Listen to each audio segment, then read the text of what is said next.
minha mulher, ela é de quem?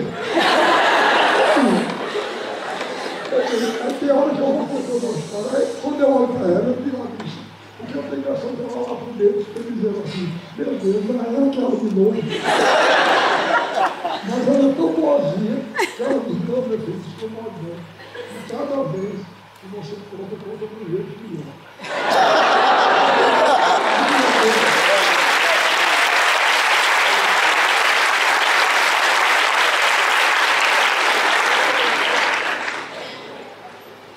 Agora, vou desse jeito que eu fiz uma traição lá no meu lado. Porque meus irmãos, eles diziam muito, eu não sei como é que eu mulher não diz como Zé, que você é amigo. E eu ficava preocupado realmente. Essa mulher, no dia que eu encontro ela, você não pode a expressão vagabunda. Eu vi uma rua chamada Rua Nova, lá no município. Quando eu olhei, na calçada da igreja de Nossa Senhora da Conceição, só podia ser um presente para compartilhar. De repente, a rua se iluminou. Ela tem os olhos agateados assim. Pois era os olhos dela. Iluminou a rua. Eu fiquei encantado. Agora, eu cheguei em casa, eu disse, olha, tinha uma menina de bico na Rua Nova. E ela olhou para mim com cara de alma que está querendo resto.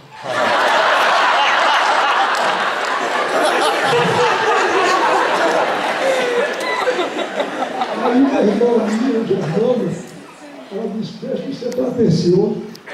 Se essa menina é bonita desse jeito, ela não vai querer o sujeito feio com você. Aí eu disse, olha, eu olhei sim. Quando foi uns dias depois, é isso que eu fico explicando. Ela chegou e disse, Ariane, o que você me disse é verdade. A menina que você viu é irmã de uma colega de trabalho minha. E ela disse que ela toda encantada com você. Por isso é que eu fiquei espantado. Graças a Deus ela tinha no almoço. Aí eu olhei para ele, foi encantada. Pronto. Depois aí, eu vi na primeira vez. Ela me disse o nome dela. Aí eu vi, eu agarrou lá no Recife, quando eu vi, estava lá uma fila de ônibus. Aí eu parei, eu disse, não me escapa não. Eu disse, Gélio, você se incomoda de me conhecer assim, sem ninguém para apresentar.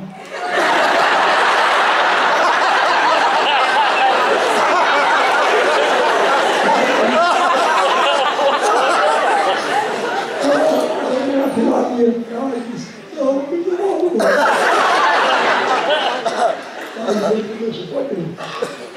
Aí, quando o pessoal dizia que estava espantado porque ela bonita como ela gostava de mim, aí ela, para me tranquilizar, eu fiz conversar com ela, coitada, ela nunca pensou. Ela dizia assim, olha meu filho, você fique tranquilo.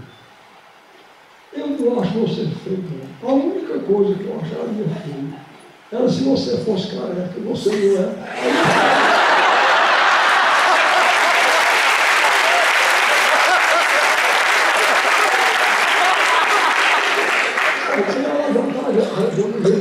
Não é esse tipo de careca, não é esse tipo de careca. Não é esse tipo de careca que eu achei, não é esse, eu acho muito. Então, agradecer a vocês terem vindo, eu espero que os repetentes não sofram muito, para estar voltando. Mas eu pensei em hoje aqui com vocês. Eu fui professor de filosofia da arte há muito tempo. E eu sempre sustentei a teoria que quando se fala em filosofia, se pensa numa coisa perniciosa. E não é não. A filosofia, bem ensinada e bem estudada, é uma matéria interessantíssima. É uma coisa interessantíssima. Vocês vejam, por exemplo, Entre outras coisas, a filosofia se interessa pela beleza e pelas categorias da beleza. Os diversos tipos da beleza se realizam no drama, numa tragédia, numa comédia, no romance. Então, uma das coisas que sempre me fascinaram muito, como o povo brasileiro parece que diz, eu sou como o povo brasileiro. Eu gosto de rir e gosto de fazer rir. Vocês não sabem como eu fico contente quando ele diz essas coisas aqui, vocês.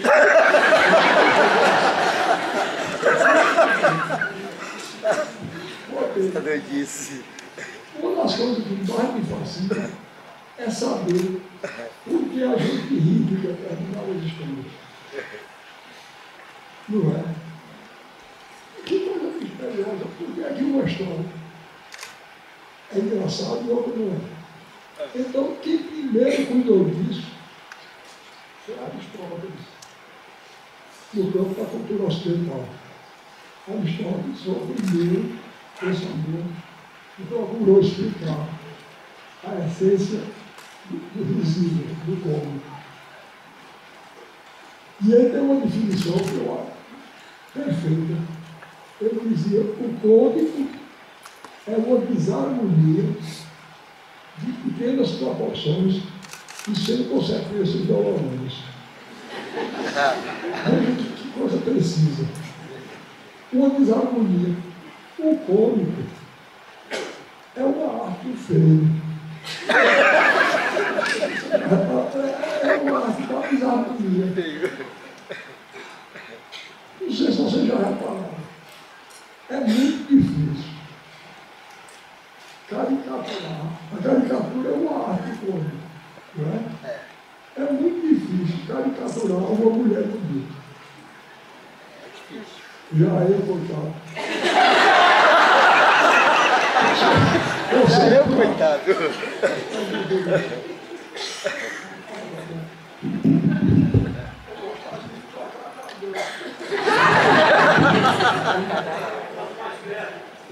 A garganta. Parece que está melhor.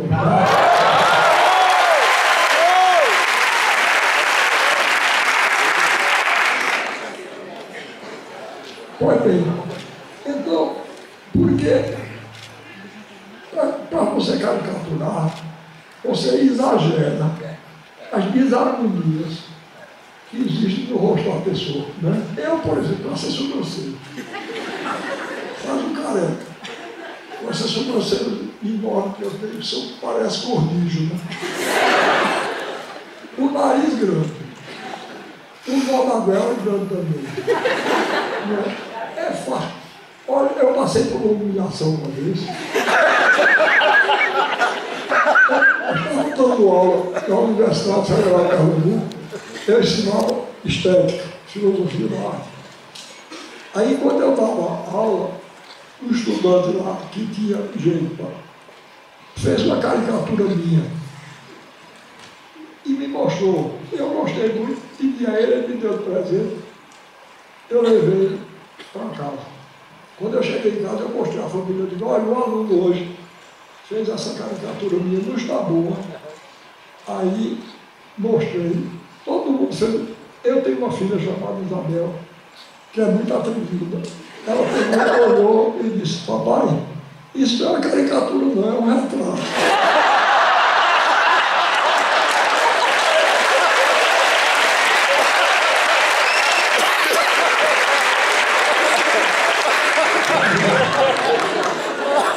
Não é retrato. Eu tenho cara de caricatura, eu gosto de caricatura.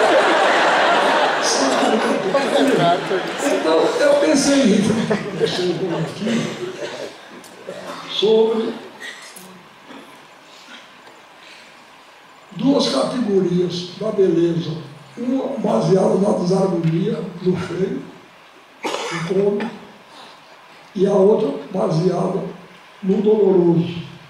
Porque, não sei se vocês já repararam, mas a arte se interessa no comportamento humano, se interessa pelos acontecimentos dolorosos, ou então pelos acontecimentos risíveis, cômicos. a gente não se interessa muito pelo indiferente, não é? Então,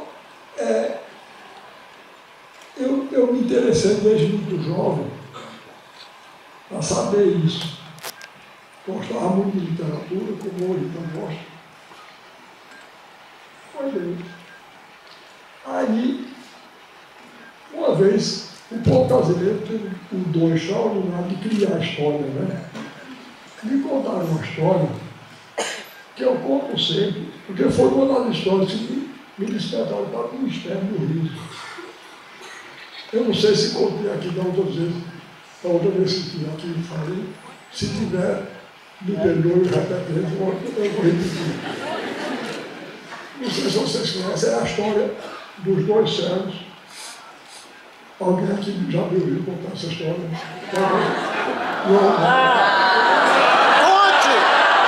Conte! Diz que eram dois cegos. Um era muito forte e era cego dos dois olhos. O outro tinha um olho bom, mas era quase paralítico.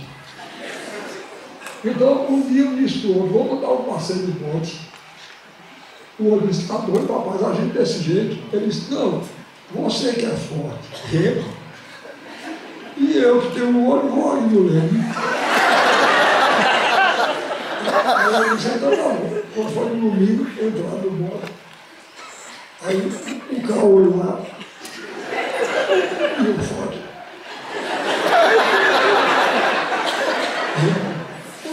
Já estavam longe da costa, já perto do alto mar. O cego forte deu uma puxada no remo e o remo escapuliu e furou o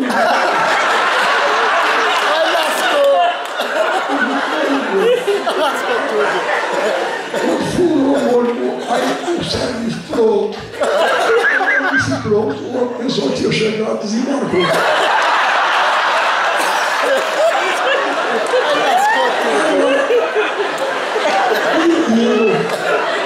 Menino, pelo amor de Deus, por que é que a gente acha graça na história?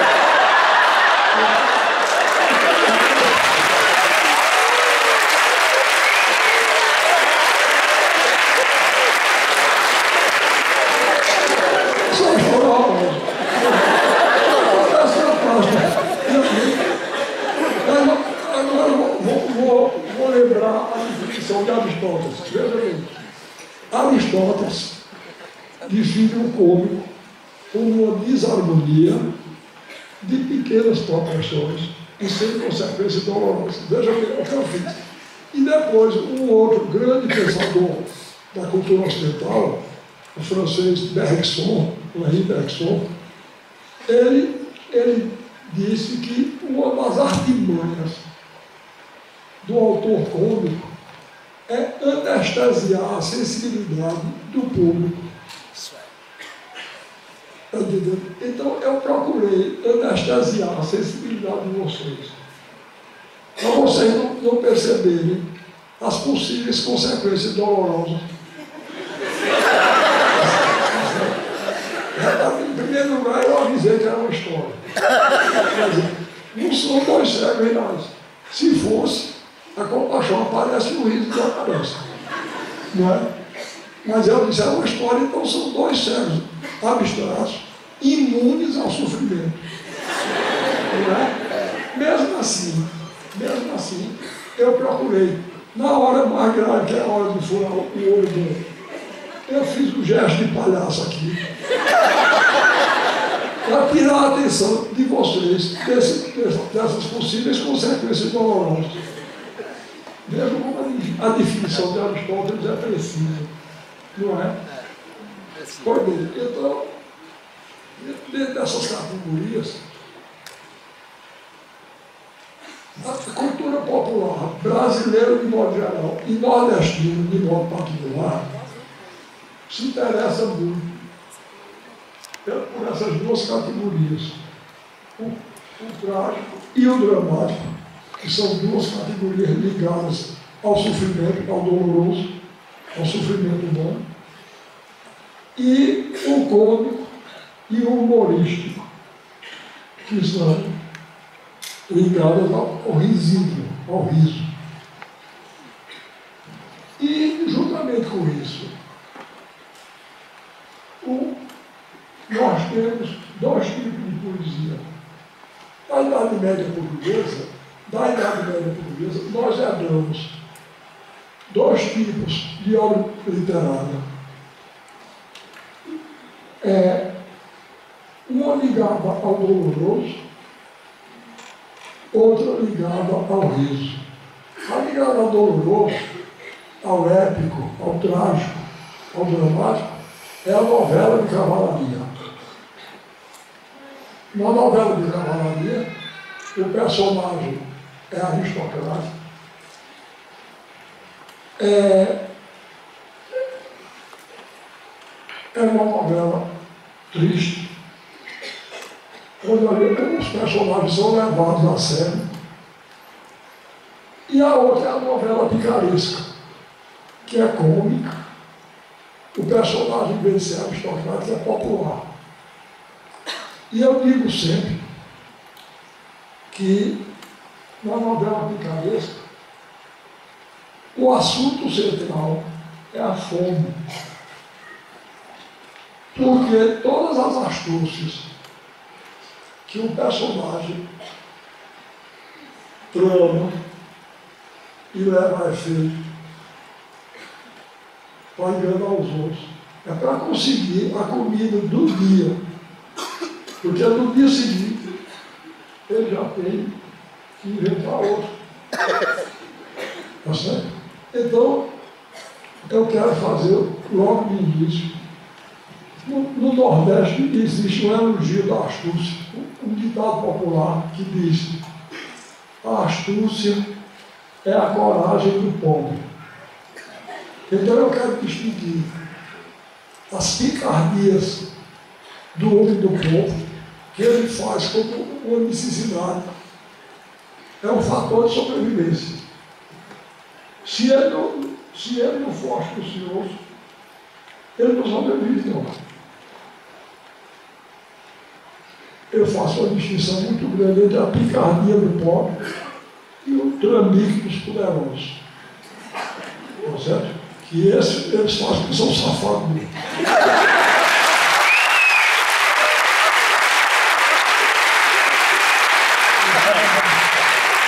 Não preciso não. Então, quando eu lancei o Alta Compadecida no Sudeste, eu escrevi o Alta Compadecida em 1955. Encenei no Recife em 56. Em janeiro de 57, encenei no Rio de Janeiro pela primeira vez. E os críticos, de modo geral, aproximavam, chamavam João Grilo de anti-herói e aproximavam João Grilo de Macunaíma. Eu ficava indignado e ainda hoje fico. Tá certo? Eu nego. Começa que Macunaíma, não sou eu que digo não, o pai dele, Maria Andrade, que diz assim: Macunaíma, um herói sem caráter.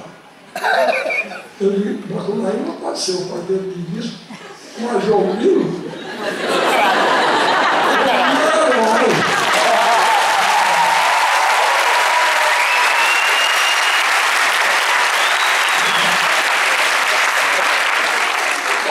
João Grilo vê-se o clero corrupto, né? Uma pessoa do padre para o bispo.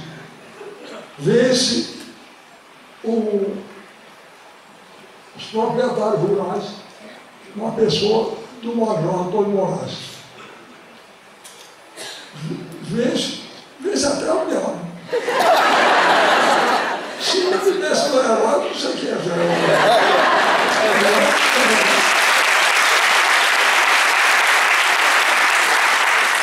Então, eu tenho problema com a admiração. Se bem que eu não pareço mal, mas outro dia um jornalista perguntou: dos seus personagens, você se identifica mais com o João Grilo? Eu fiquei doido. O João Grilo era um esperto, astucioso. Eu sou uma lezeira só. saber me eleger aí, qualquer coisa. Eu digo, olha, eu não posso ser político, não. Porque o político, inclusive os bons, e principalmente os bons, tem que ser astuciosos. Senão o juiz enrola ele e bota ele para fazer o que não presta até sem saber. E eu vou ser desse jeito aí. Posso não. Ele me identifica com o Chicó.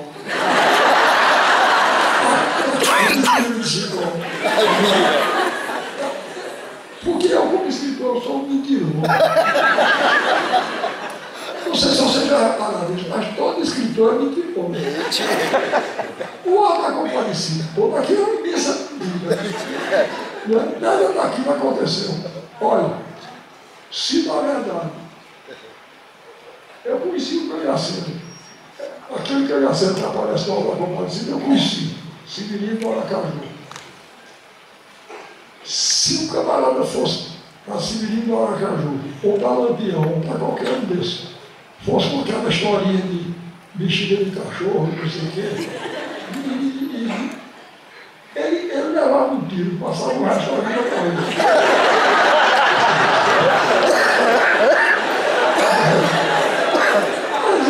Cangaceiro nenhum caiu uma besteira naquela.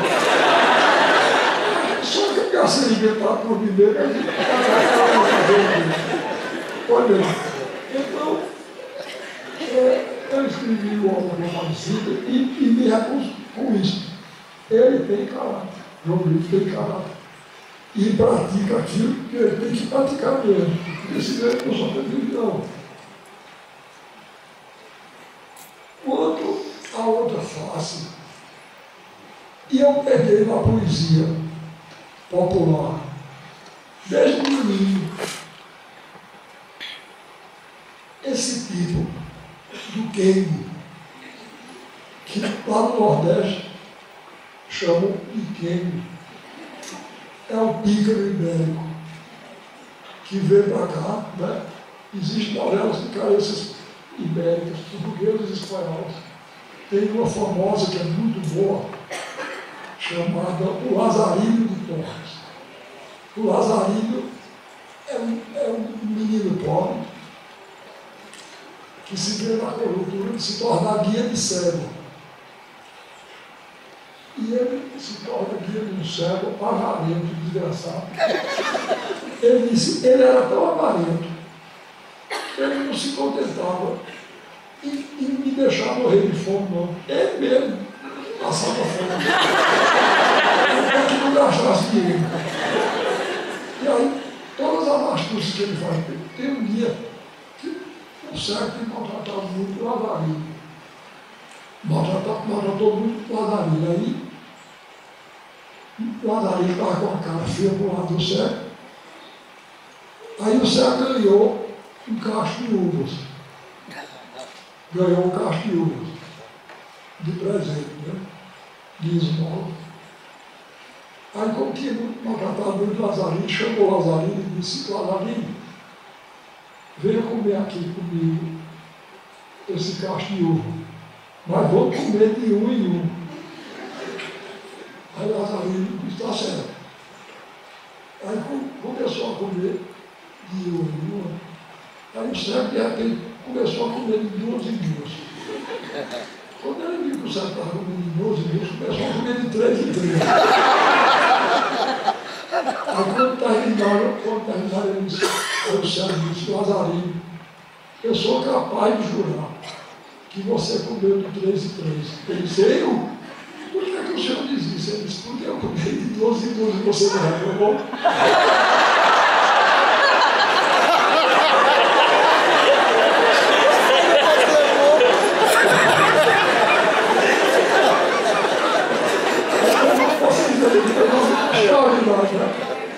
Veja como o espírito popular está presente nessa história, né? Foi bem. E eu então peguei no romanceiro popular do Nordeste, eu peguei esse espírito. O povo brasileiro tem uma admiração especial, um carinho especial por esse tipo. São vários os folheiros São vários os folhetos que apresentam esse tipo de herói, não é? Os chamam de anti-herói, que eu chamo de herói. Tem um chamado João Malazar, Pedro Malazar, tem um chamado Pedro Queiro. Eu não sei se aqui em Brasília, eu não sei. Queiro é cabeça. Então, eles são chamados de queiros, porque têm boa cabeça. São astuciosos, têm boa cabeça para enganar os outros e se defender assim de uma diferença social. Né? Então, eu achei até muita graça, porque uma professora americana de literatura, ela fez uma tese sobre o meu romance, na Pedra do Rei. E ela tinha lido, em algum lugar, escrevi sobre esse fato, que no Nordeste, o pícaro ibérico era chamado de queiro. E ela, como era mulher, querendo escrever sobre, inclusive denunciando essa injustiça secular que nós, homens, praticamos contra as mulheres, ela estava muito interessada em encontrar uma pícara, como ela disse.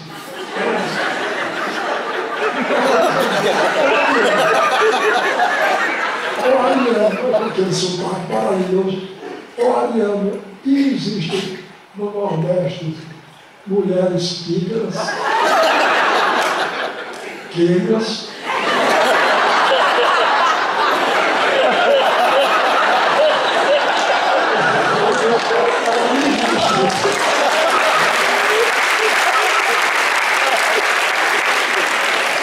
eu não sei se vocês podem entender, vocês sabem o que eu quero.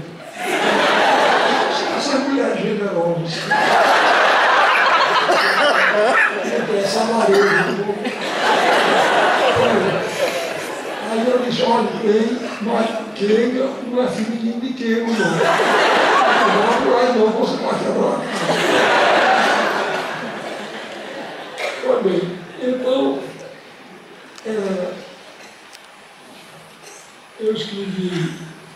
eu peguei o tipo do queijo que existe nos folhetos. Eu vou ver se me lembro, ela está trazendo esse papel, mas eu me esqueci. Eu vou ver se me lembro, se reproduz de memória. Que é um chamado João Malazar, herdeiro do Pedro Malazar ibérico. E João Malazar tem, repara aí o problema da pobreza. Ele tem uma cestinha que diz assim: chegou no Sinibó, é a região do Rio Grande do Norte, né?